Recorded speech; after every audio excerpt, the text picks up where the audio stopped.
नमस्कार दोस्तों। देखिए, ये आपका रियल एनालिसिस का क्वेश्चन है। आप लोग इसको ट्राई करिए, ठीक है। और फिर इसके बाद जब आप ट्राई कर लेना, इसके बाद आप इस क्वेश्चन के सलूशन को देखना। देखो, इस पर कहा गया है कि लेट an एक सीक्वेंस दी है और bn एक ये सीक्वेंस दी है। कहा गया है देन an के लिए कहा गया है कि कन्वर्जेंट है या नॉट कन्वर्जेंट है, और bn के लिए कहा गया है बताना है कि बाउंडेड है या अनबाउंडेड है ना। तो देखो, अच्छा क्वेश्चन है और अच्छे क्वेश्चन ही सीखना है जिससे आप लोग के कॉन्सेप्ट क्लियर हो।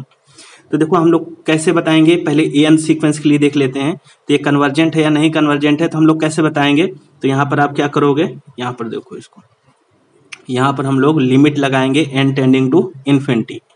तो यदि कोई फाइनाइट वैल्यू आएगी तो हम क्या कहेंगे, कन्वर्जेंट है, और यदि इनफाइनाइट आएगा तो फिर कन्वर्जेंट नहीं है। तो यहाँ पर आप देखोगे limit n tending to infinity हमने लगाया, तो यहाँ पर हो जाएगा आपका 1 + 1/n की पावर कितना, n। तो ये जानते हो आप लोग कि इसको हम लोग क्या बोलते हैं, इसको हम लोग बोलते हैं e, है ना। ये e की वैल्यू होती है, तो यानी कि इसकी वैल्यू होती है e। तो हम लोग को यहाँ से फाइनाइट वैल्यू मिल गई, यानी कि ये सीक्वेंस कैसी है, कन्वर्जेंट है, ठीक है, कन्वर्जेंट है। तो यहाँ पर ऑप्शन में देखो, ये पहला वाला नॉट कन्वर्जेंट है और चौथा वाला नॉट कन्वर्जेंट है, तो ये दोनों तो हमारे गलत हो गए, ठीक है। अब ये दो बचते हैं कन्वर्जेंट वाले। तो अब bn को देख लो, ये बाउंडेड है या अनबाउंडेड है। तो bn में भी आप लोग क्या करेंगे, यहाँ पर लिमिट लगा दो, limit n tending to infinity और bn।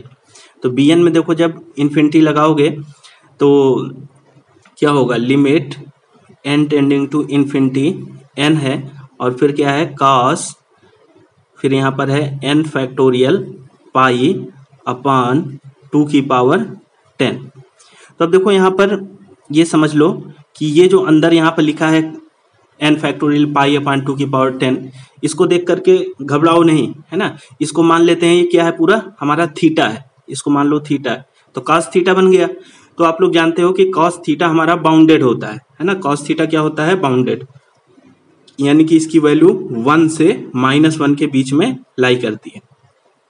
तो ये तो बाउंडेड हो गया, तो ये cos थीटा हमारा बाउंडेड हो गया। लेकिन n क्या है, n तो हमारा नेचुरल नंबर से बिलोंग कर रहा है। तो नेचुरल नंबर आप सभी जानते हैं कि क्या होता है, अनबाउंडेड होता है, क्योंकि इनफाइनाइट इन्फिनिटी तक जाता है। तो ये n हमारा क्या है, अनबाउंडेड है, अनबाउंडेड है। तो यानी कि अनबाउंडेड है, तो ये हमारा इन्फिनिटी तक जाएगा, और इधर क्या है, बाउंडेड। तो इन्फिनिटी इंटू बाउंडेड क्या मिलेगा हमको, इन्फिनिटी, है ना। तो यदि इन्फिनिटी मिल गया तो फिर हम क्या कहेंगे यहाँ से, अनबाउंडेड। bn सीक्वेंस क्या हो गई हमारी, अनबाउंडेड। तो हमारा कौन सा ऑप्शन सही हो जाएगा, तो आप कहोगे कि सर हमारा फिर तीसरा ऑप्शन सही हो जाएगा, ठीक है, और ये हमारा दूसरा भी गलत है। तो आई होप आप लोगों को यहाँ से कॉन्सेप्ट सीखने को मिला होगा इस क्वेश्चन से, और इसी तरीके के कॉन्सेप्ट अप्लाई करने के लिए आपके एग्जाम में आएंगे। तो अच्छे क्वेश्चंस को ट्राई करना है हम लोगों को, ना कि वही पुराने पैटर्न वाले घिसे पिटे क्वेश्चन, ठीक है।